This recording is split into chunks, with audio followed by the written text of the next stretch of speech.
Assalamualaikum warahmatullahi wabarakatuh. Perkenalkan, nama saya Salsabila Aulia Zahra. Saya dari angkatan 2021. Di sini saya akan menjelaskan mengenai modul 5, yaitu percabangan dan perulangan Python. Percabangan Python. Percabangan dalam dunia pemrograman adalah proses penentuan keputusan atau biasa disebut sebagai conditional statement.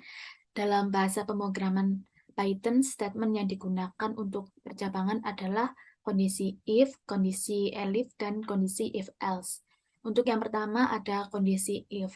Kondisi if ini digunakan untuk mengantisipasi kondisi yang terjadi saat jalannya program dan menentukan tindakan apa yang akan diambil sesuai dengan kondisi. Selanjutnya ada kondisi if-else. Nah, kondisi if-else ini tidak hanya digunakan untuk menentukan tindakan apa yang akan diambil sesuai dengan kondisi, tetapi juga digunakan untuk menentukan tindakan apa yang akan diambil atau dijalankan jika kondisi tidak sesuai. Ini salah satu contohnya kondisi if-else. If jika nilai lebih dari 7, maka printout-nya akan keluar selamat Anda lulus, dan else maka yang akan keluar printout-nya adalah maaf Anda tidak lulus.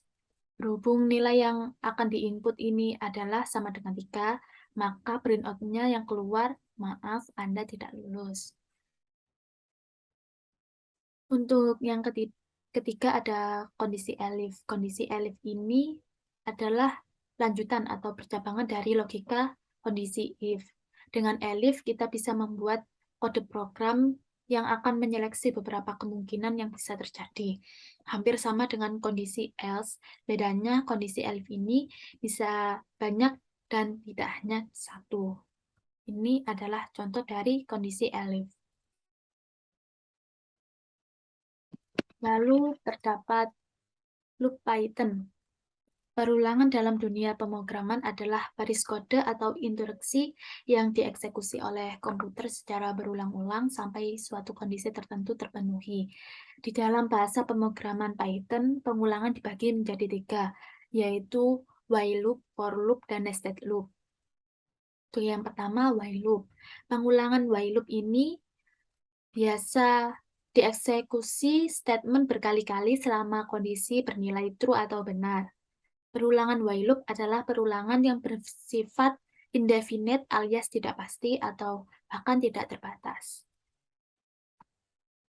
Lalu ada for loop. Perulangan for pada Python adalah perintah yang digunakan untuk melakukan iterasi dari sebuah nilai sequence atau data koleksi pada Python seperti list, tuple, string, dan lain-lain. Dan yang ketiga, nested loop. Nested loop atau loop bersarang merupakan suatu jenis loop pada Python yang mengizinkan penggunaan loop di dalam loop. Tentu hal ini akan berimbas pada penggunaan memori, sehingga pastikan looping yang digunakan tidak mubazir.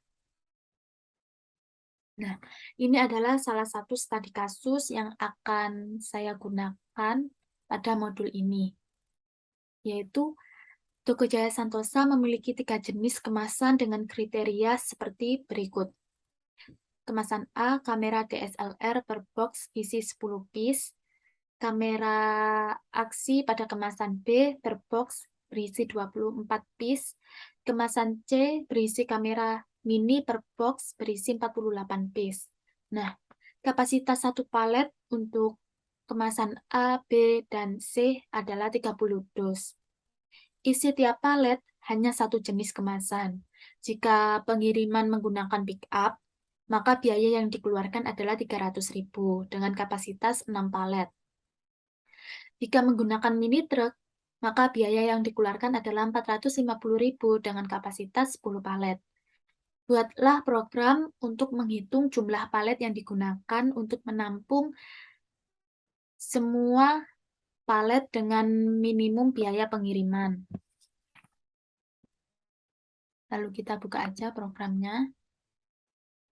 Di sini adalah program yang akan kita gunakan di modul 5. Dan kalian bisa download di web LSMI. Untuk yang pertama kita ketik import math, lalu print pemesanan toko Jaya Santosa. Di sini kalian bebas mau pakai nama toko apa aja. Lalu kita input A, B, C, input kemasan A, input kemasan B, kemasan C, dan di sini kita masukkan total palet yang akan dibutuhkan, seperti palet A, palet B, palet C.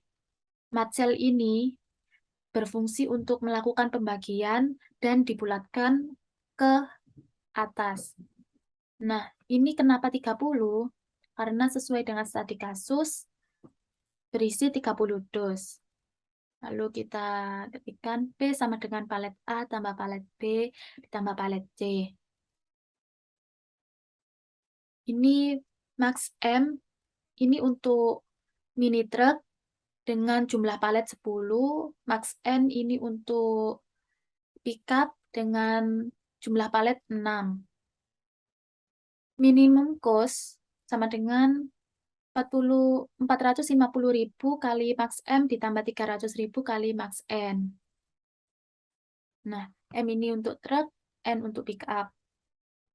Lalu di sini terdapat looping atau percabangan dari program yang dibuat. Untuk yang ini, for truck in range, ini adalah looping truk dari 0 hingga maksimal M. Lalu yang ini adalah looping pickup 0 hingga max N.